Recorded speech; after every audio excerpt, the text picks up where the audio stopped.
Welcome to the Around the Table podcast, where we believe that there's room for everyone at the table. Great conversation, fellowship, growth, and healing can all happen around the table. So pull up a chair and let's jump into today's discussion. Hey everyone, welcome to Around the Table podcast. My name is Lindsay, I'm your host, and today we have someone really special. If you're not watching us on YouTube right now, you can't see her, but instead of Pastor Stephen, today we have Miss Pattie Klewer with us, and she is such a blessing to this church, and she does so much in all kinds of different areas. But one major thing that she does is she helps with our missions. And I just want to honor you, Miss Pattie, because you are a blessing to our church. And I'm sure like someone would have picked up the torch for missions if you had left, but you're here and you're holding the torch up, and it's been so successful, and I've gotten to be part of it, and it's what God wanted us to do, right? To go out and do missions. And so just so glad you're here today with us. Well, we were so glad to have you on that trip. And missions, I could talk about missions forever and ever. Yeah. And so this is absolutely my favorite subject. So yeah. I'm excited. Oh, good. I'm so glad. We're not nervous at all. But okay.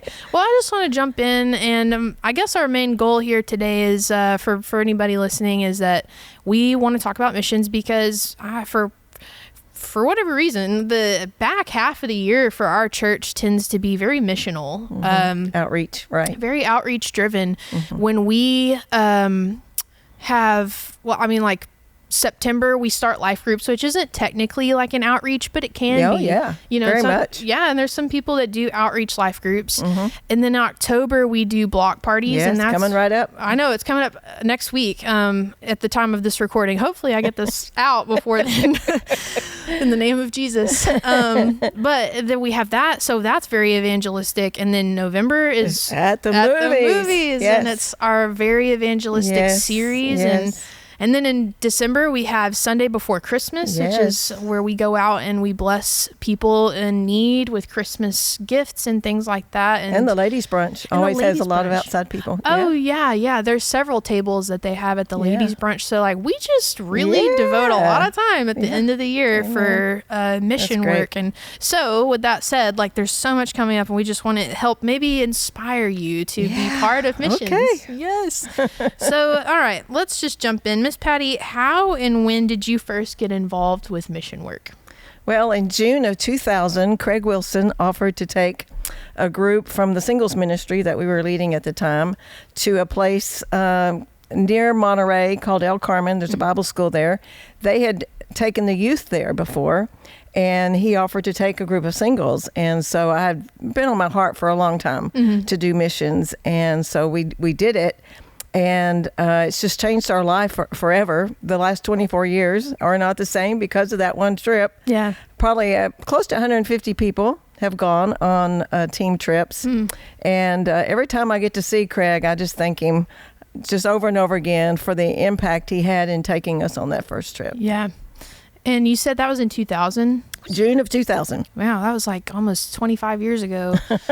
Goodness gracious. We've been going ever since. Yeah. Were we involved in missions much before that point? Or okay. Yes, yeah. This is just like more where we started this consistent relationship with them. Pastor Chuck has always been involved apostolically, like we very involved in Europe. And he's done like going to teach thousands of pastors at a time, and Pastor Stephen's been to Vietnam, and then Pastor Chuck has been that we did started a Bible school in Africa, and Pastor Chuck has also been to Russia, and so there's been more apostolic than a lot of teams. The youth went, but but we've always been in missions, and we sponsored missionaries for 40 years now, probably. Yeah. So we've been involved in missions, but in a broader scope, not just teams. Yeah. And so for you specifically, I guess, because you've been at this church, how long have you been at this church? About 30 years. 30 years? Okay. That's as old as me. So I guess I want to know, were you always wanting to be involved in missions at some point in your life? Or like was that when you got saved, you just had this desire for that? Or was this something that you cultivated over time? Well, I think God put it in the desire in my heart in my early years when I came to know Him. Yeah. And in fact, I remember telling Him over and over again, if you want me to go to Africa and hold a black baby and lay down my administrative skills, I'll be glad to do it. I was hoping He would. Yeah. But He didn't. But I'd always had it in my heart to go on trips. And, you know, the first trip in 2000 was a step of faith. Mm-hmm. And when there's nothing like the first trip for everybody. Right. As you know now. I do. Yeah. There's an element of intimacy with God when you are having to trust Him with so many unknowns. Yeah. That you don't know what to expect, really. They can tell you, but it's just not the same. Oh, yeah. And so that intimacy becomes addictive in a good way. Yeah. And there's nothing like the first trip. I live to see people go on their first trip. But it's like the first trip is just real special. There's always a moment that people have. You wait for that moment. Most people that go don't really know why they're going, and they maybe don't feel like, well, what is my purpose here? Or from the onset, they don't feel significant. But at some point before the trip is over, they are going to find out. They're going to have that moment where they say, oh, this is why I came. Mm-hmm. It may be for one child, one mom, one dad, one pastor, but that's what they come back with. That sense that that's why I was supposed to go. Yeah. And it's all worth it. And they never forget it. So, yeah. That's so good. I love that. And I remember when I went to Mexico, was it 2 years ago? Maybe. Mm-hmm. Gosh, it feels like it was just yesterday. Yeah. But I remember when we went, of course, I had never been on one before. And so I just really wanted to go be part of it and see what it was all about. And then I remember, I think our first day at the first church that we went to, and we had that altar calling, and just it was flooded with people and who were coming down for prayer, and like some came for salvation and stuff like that, rededication of their lives. And I just started weeping on the front row and I'm like, oh my gosh, this is what the Lord sent us for. Like, oh man, it was such a blessing. People are hungry. Yes. Kids, adults, everybody, they're so receptive. And that's what kind of astounds us on our first trip, because that's what surprises us, is the generosity of the people and their hunger for God. And it just radically changes our worldview. Yeah. All of a sudden, it's not about us anymore. Right. It's about, we don't really realize we have something to give. Mm-hmm. And then when we get over there, we realize, wow, I am so blessed. Yes. How could I not give away what I've got? Right. And so that one of the things that definitely changes for everybody is they come back and they realize, wow. Yes. I've got to keep this going. Oh, yeah. Well, and not just that, but like I remember like when we came back into the United States, and I think I took a day off after we got back, because my goodness, traveling is so exhausting. And we are going nonstop, but it's like the most. It's fun. It is. It's so fun. Like for anyone listening that does a marathon, hold on. This is a good thing. Is you put in all that work and that exercise, and you get done with a marathon, and you are just like, you don't have anything left, but you feel so accomplished. That's right. You did something. That's right. You did something. That's right. And like when we got done, I think we were there for 10 days. Mm-hmm.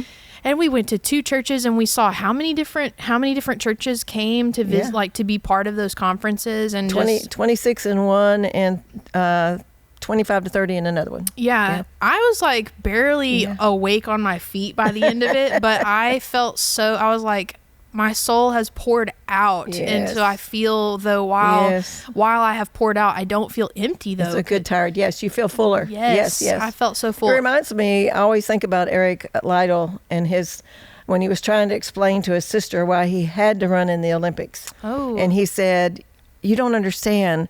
I sense the pleasure of God when I run. And so it's those moments where we just sense God's pleasure, and that's when we find out, oh, this is why I came. Yeah, man. And there's nothing like it. It's addictive. Yes. It's a good addictive, though. I know. I haven't got to go back, but man, I really want to, and I hope I get to.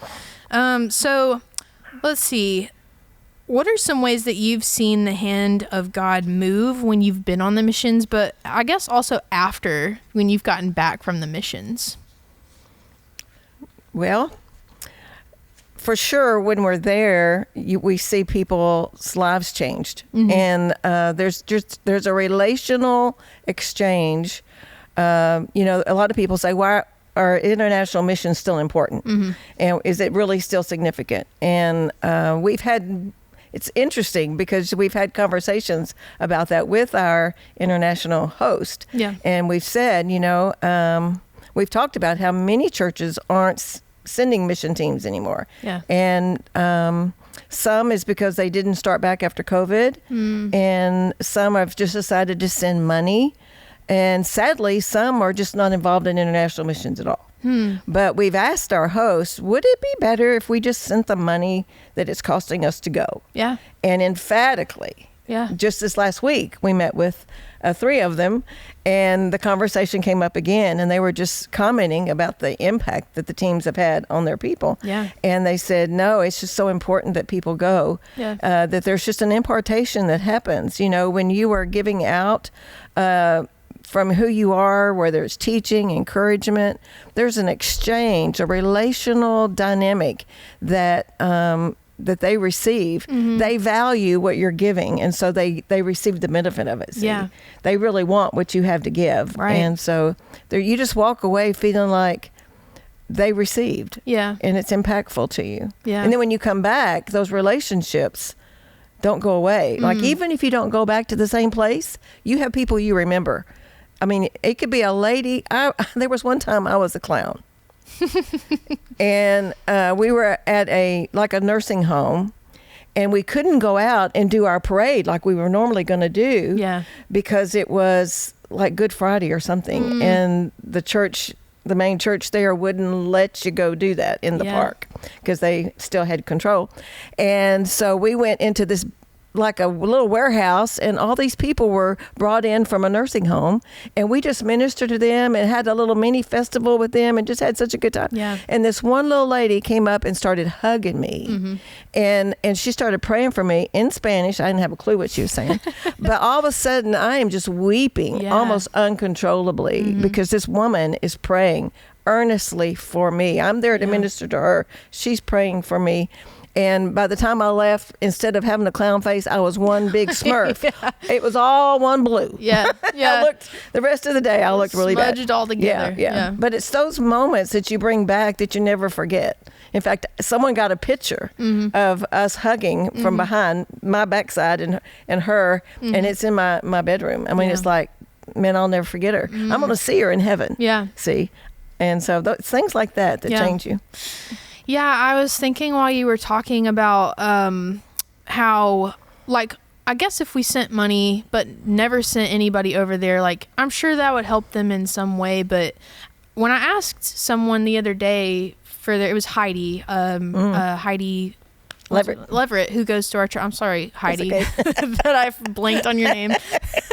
But I asked her, like, how has missions changed just your life? Because missions do have an impact on us, like, not just like you were saying. Absolutely. We go and we minister, but we are equally ministered back too. And hers was different from other ones that I've asked, but it's also one that I share too, and you share, in that it's like your perspective of the body of Christ just expands. And so when we're sending those people over and we're getting to we're sending people over, and it's like, I don't know, I could just imagine like other people coming to the United States to minister to us, and it's like, oh, God sent these people from so far away, and that's how they feel. And I feel like not only do they love us, but like the Lord loves us that much that he would send someone from so far. That's right. And man, and the relationships that we keep going. So you mentioned like how you've seen God move in the moments when you're there, but after you get back, what are some ways that you've seen God move in those ways? Well, you've determined that you can give. Most of us are brave enough now to try local outreaches. Yes. And we realize we decide we can come back, we're not going to stop. We're going to keep doing this. It may be a different method, but we want to keep giving ourselves away because we felt the pleasure of that with God. And so local outreaches is a perfect way to do that because it doesn't take as many resources, and you can do it as a family, especially young children. You can get them out and get them, like our serve day. We could have serve days all year long. As a family, go to a nursing home, go to, just decide to go do something. And that's kind of what it does, is it opens the door to, it makes us brave enough to come back and do it. Right. And of course, we're always going to learn the language, which haven't done yet. But, one day. It's been 25 years, but Yeah. you still have some more to go. You can still learn it. Well, if anybody wants to go and you're bilingual, you will be very valued, and you will wish you had a new tongue when you come back. But hey, it will be. We need you. Yes. We need more bilingual people. Yeah. But God gave us a translator. The trip that you were there. Yeah. Yes, Juan. And he lives in Montemorelos, and he is one of my new adopted sons. And now he goes with us every time. Yeah. And, he's translated for us, and he teaches English, so he does a very good job. Yeah. But he's also translated some of my documents for me, even for this last trip. I had him check, Google does pretty good on the translating now, but he checked it for me. So, but bilingual people, man, you will find your niche, and, we can definitely use you, even if it's not for translating someone speaking, just for the conversation. Right. Would really help, when you're trying to explain, or someone's trying to explain to you what they need. It really comes in handy. So bilingual people, come. We need you. Yes. Yeah. I love that story about Juan, though, because, it was so interesting, and I'm more or less telling the people because you know his story front and back, I'm sure. But we got there and we needed a translator, and I don't know, he was coming from a church, like, right? 20 minutes away, and they just sent him. He was just coming to do a workshop. Yeah. And then he ended up translating for everything. Yes. But not only that, what I loved was more or less like, correct me if I'm wrong, my memory of what had happened was that he was there, but he didn't quite know why he was there, but also he just wasn't like, what's this about? And maybe spiritually in a dark place at that point, or just not like, he just had struggles. Not really. Yeah. He was just struggling with things, and some disappointments in life. And so it was just a real neat season for him to be loved on by family. Yes. And we became family. Okay. Well, there's a guy who was our van driver while we were there, Anibal. Do you remember Anibal? Yeah. He still messages me regularly with photos, and he's like, he just sent me one like 2 weeks ago. Oh, wow. And he's like, Lindsay, I just wanted to show you the fruit of what you guys did. Oh, wow. Every time he messages, and there's more photos of these festivals that they're putting on. And so even long after we go, it's like we're dropping a pebble. That's right. And then the ripple effects continue to go out. They're still happening. We still get it. That's right. And so even though I'm not there now, and we're not right now part of what they're doing, whenever I get messages from Anibal or other people who are down there, and they're like, look at what you guys did, and I'm like, wow, I got to be part of that festival that you're part of, because we came and fed in. And then they use their creativity and expand it even more. And so they just keep going.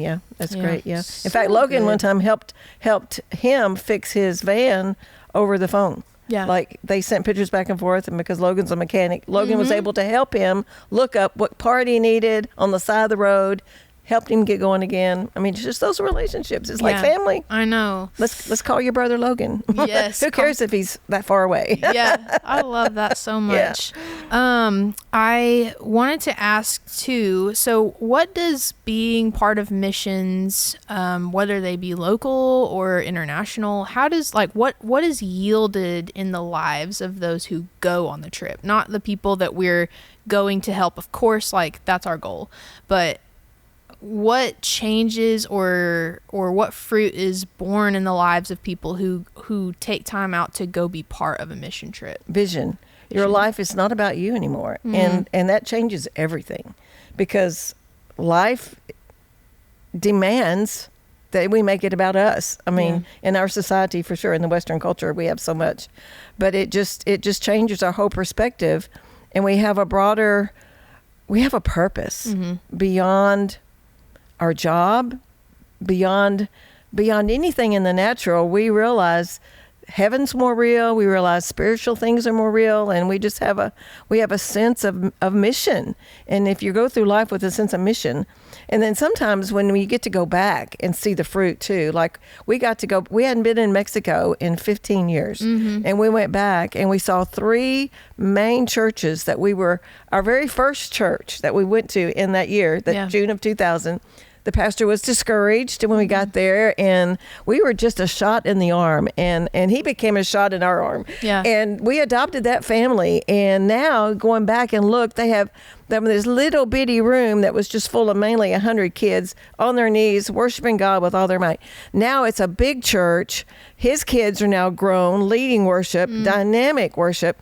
And so we got to see 3 different churches that we had been a part of at critical times, and they're just flourishing. Yeah. And so that was really, really rewarding. And there's young men that were our translators back then.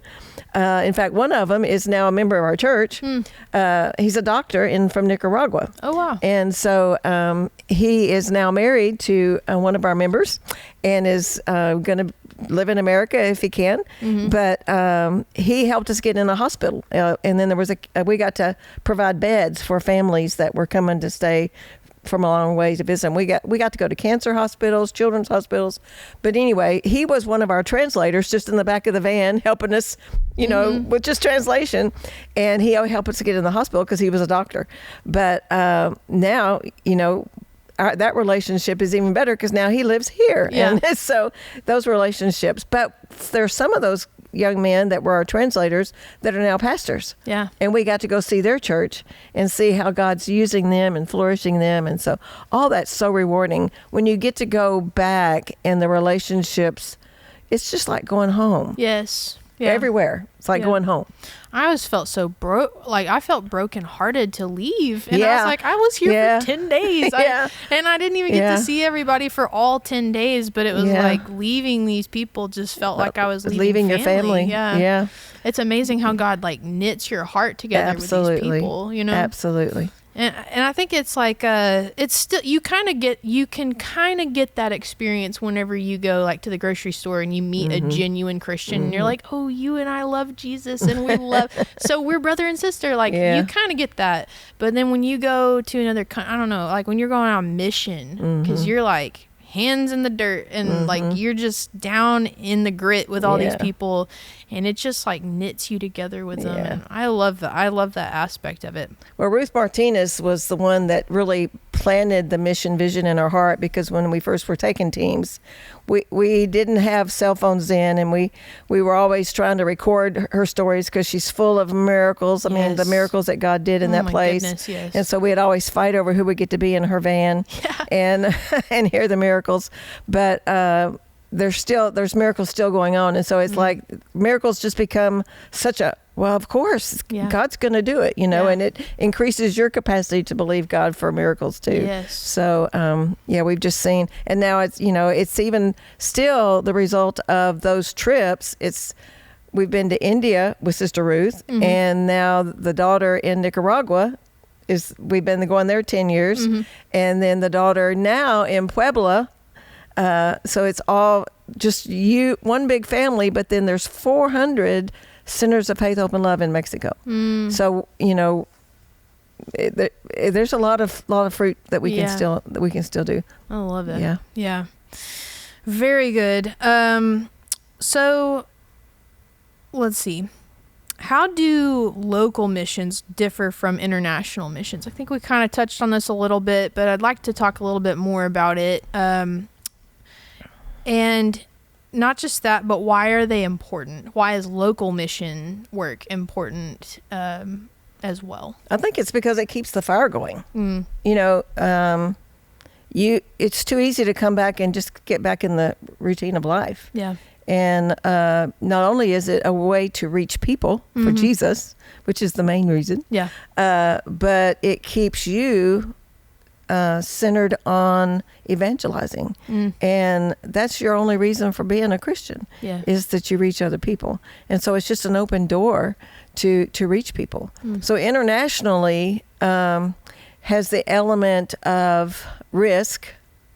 Usually families sometimes people's families panic when they find out where you're going. And but Sister Ruth has this saying that we always repeat: the safest place to be is in the center of the center of the center of God's will. Yeah. And so, we realize there are risks involved, and we don't negate those or make light of those, but at the same time, we're going for God. Yeah. And so there's an element to international that keeps when you go to a new place, it's like your first trip again. It's like, okay, you're having to trust God again, because you don't know what you're gonna.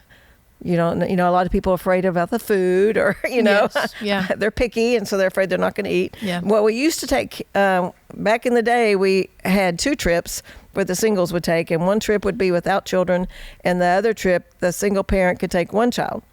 And it was always the issue: is the kid going to starve to death while they're there? Yeah. And they never did, and they even ate things they would never eat here, and changed their life forever. They came back so grateful for the things that people did for them, that they knew they had so little and that gave so much. Yeah. And they appreciated every little thing. So I just think it keeps our vision on the harvest. Yeah. When you have local missions, and it's always a good start. But nothing compares to international. I know. I love doing local missions because sometimes we forget. We're so, especially nowadays, like, we're so in our cell phone, we're so in our TV. Yes. We go home at the end of the day and we just like close the door and we're like, I'm not leaving. No one come to my house. Like we isolate selfish. ourselves. Yeah, we're selfish. We are so selfish. Yeah. But then you go out and you do local missions and you realize, people in my own backyard are in need. Yeah. And not only are they in need, but they need Jesus and they don't know him. Yeah. But international, just there's something. So I love, it's exactly what you're saying. It's like I had never been on one, and also I went without my husband, and there's it just and oh my gosh, the stories that I have from that trip, because it was like we're going through the airport, and you had told us, like, just say that we're going for pleasure, like don't tourists. tell them we're going for business or religion, because like they're shutting things down in like Nicaragua and other countries where it's like they really are not accepting nonprofits, especially Christian related ones. And you wouldn't believe that that's the case, but it is. And but so we were told, don't say business, pleasure only. And so we're carrying these massive suitcases full of supplies for our festivals, and then they come and we have 24 bags. We look a little bit sketchy, and they're picking at random people, and I'm in my head like, please, of all people, I cannot lie to you. I just have a huge problem with lying. So if you ask me why I'm here, we're here to save people for Jesus. Don't pick me. And who do they pick? Like, of all of the people, like, they picked 6 other people and me. They're going through our luggage, and in my bag was these giant yellow manila envelopes. Like, they looked like packaged drugs. And I'm just like, oh, no. And they were like, what is this? And what are you here for? And finally, Titus stepped up, and he was like, Titus is one of our mission leaders. And he was like, we're here to do a festival. And they're like, oh, religion? And we're like, yes. And they're like, perfect, no problem. Closed up our bags and let us go. And I'm like, the Lord alone got us through that. But man, like, just like, you have to trust the Lord so much when you go. Well, if you got the clown props, you're really in trouble. Or the puppets, or just their heads showing. Yeah, that's pretty wild. But yeah, I love international mission work, and I highly it's something you say, and we all have just taken it from you, but just go on one, and I'll leave you alone. Go on one, and it'll change your life. Amen. And so let's see, how would you encourage someone to be to just branch out and try to be part of a mission trip, an international mission trip? Just do it. Just do it. Mm-hmm. Start by trusting God. Ask God first. God, is this something that you would like for me to do? Mm-hmm. He will say yes. Yeah. I'm sure he will. Yeah. Go step out in faith. We have trips coming up, but maybe you don't know what trip yet, but get a passport. Yes. You can't do anything without a passport, and it's a hassle. So start the hassle now in faith. Yeah. And get that part done. It's good for 10 years. Yeah. And it will open the door. Yeah. that God will use. And so we just encourage people to get the passport and ask God, where do you want me to go? Yeah. And be open. And he will make it clear and plain what you're supposed to do. But I just encourage people to try. Yeah. Try. Yeah. And have faith too that he will cover the cost as well. Yeah, that's always the biggest issue with people is the finances. And what we've seen is we do have fundraisers. We make it as painless as possible, and ours are not as expensive as most trips are, because we just do what we have to do to pay for the ticket and the supplies.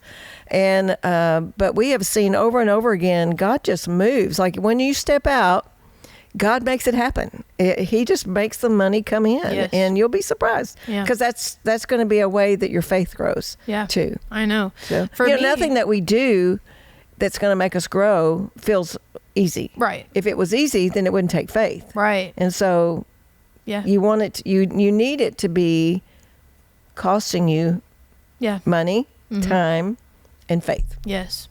Yeah, even for me, I didn't pay a dime for my trip, and I still went around and asked. I didn't even participate in the fundraisers, really. I just put that out there, like, hey, I'm going on this trip, and the Lord provided through several people who just donated. I don't know who they are, and then also some that I did know. Right.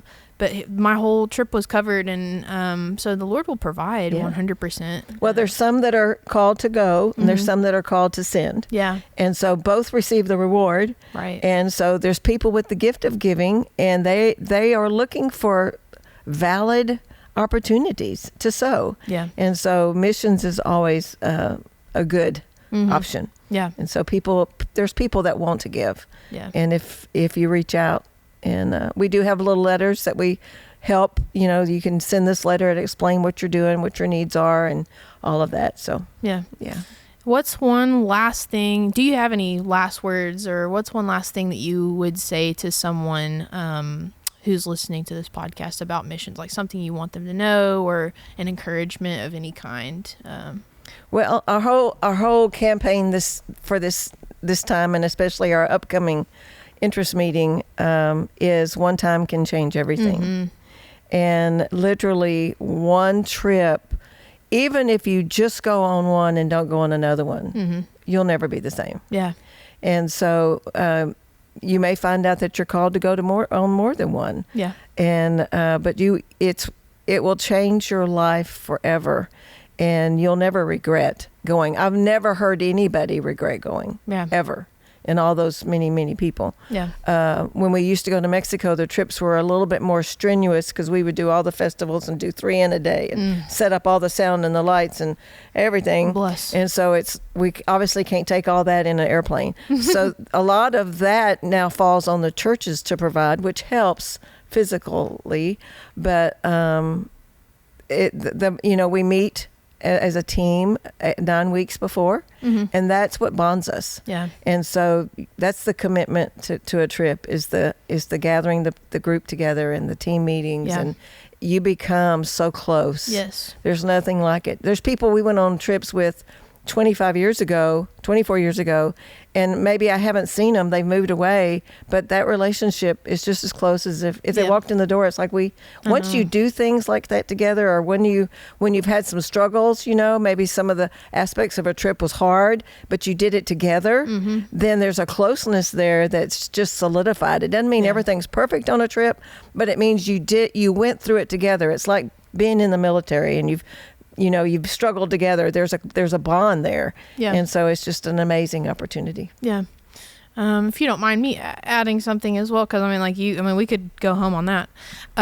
But I feel like my faith grew. Of course, you talked about that. My faith grew in not just like seeing God at work in the things that we were doing and whatnot, but just even having people minister to us too. And when we got there, we were so blessed, and the grace that there was, like you're saying, it was not, it's not easy all the time. Yeah. Maybe the living conditions aren't what we have here. Maybe there's no air conditioning, or it's low air conditioning, or whatever.